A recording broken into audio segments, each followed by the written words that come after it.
everybody, and welcome to Single Malt Sunday. I am glad you're here. I'm Stephen. This is Northwest Small Batch Brewing, and today, join me for a Sunday afternoon dram. I just picked this one up. This is the Bunnahabhain 12. I'm going to talk a little bit about it while I open it here.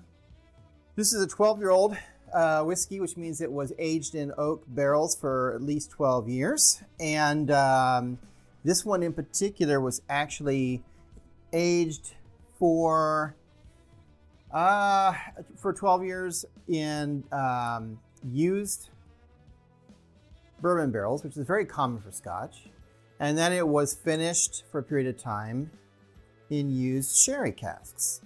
I wasn't able to find out which kind of sherry, and that does make a difference, but it is what it is. And this particular dram, Bunnahabhain, this distillery, they've been around a long time. 1881 is when they were founded. They are in the Isle of Islay, which is a region in Scotland. They are the northernmost distillery in the Isle of Islay, and they are the most remote distillery there. In fact, there's a story of the fact that they had to build a 1-mile road down the cliffside just to be able to build their distillery where it's at. The other thing that's interesting to me, at least, is that they use Oregon pine washbacks. They have 6 Oregon pine washbacks. At least that was of the last reading that I found. It's interesting to me because I am in Oregon, and that's also very common for Scotch whiskey to be, by the way, if you don't know what a washback is, it's basically a fermenter, a wooden fermenter. So they are fermenting in Oregon pine fermenters or washbacks. I find that interesting. So generally you want to let a whiskey sit for a minute for each year of the whiskey to let it breathe. So the best option would be to let this sit for 12 minutes or so, but I'm not going to wait that long.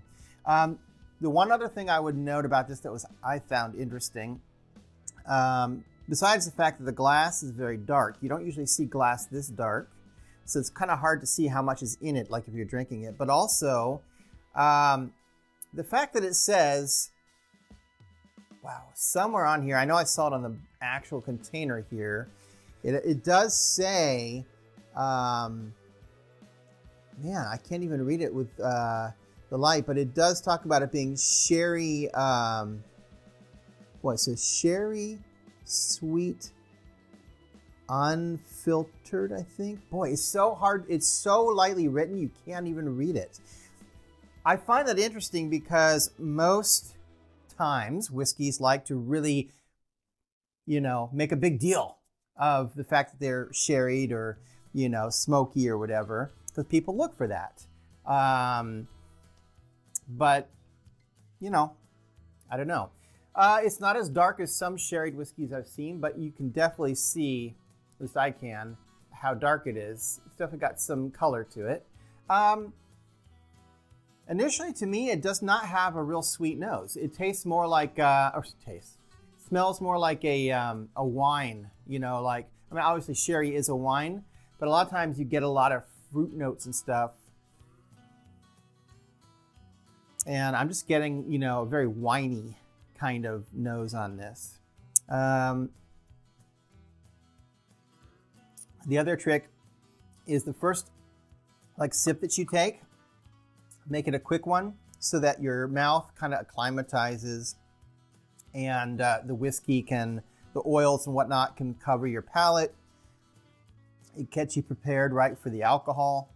If I didn't say already, this is 46% alcohol, a non-chilled filtered natural color. And I should have grabbed some water for this, but I'll try that later on. So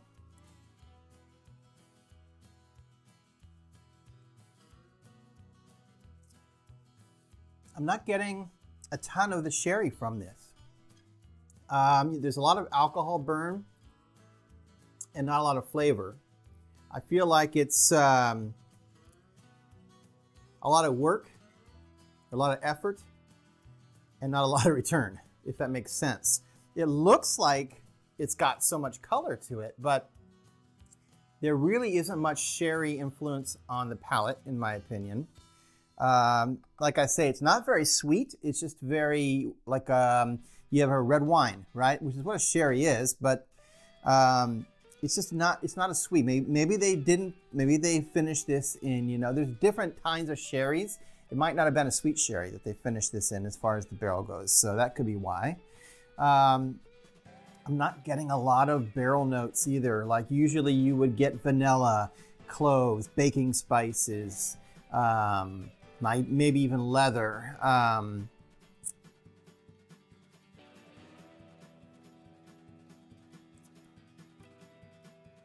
Yeah, it's not terrible. But the interesting thing is it's got so many good reviews. So I'm a little disappointed. I was expecting something significantly better for the price. There's definitely better whiskeys out there that are similar to this. So, you know, if I had to give it a rating, I would just say I would pass on this one. Like I say, I think that there are better whiskeys for the price if you're looking for a sherried whiskey. Yeah, I'm just gonna stop there. I'm not gonna make these long videos. Just a quick, you know, tasting and review. Thanks for stopping by. I'll be back next Sunday. We'll see how this goes, and I'll do another whiskey review. And until then, Sláinte.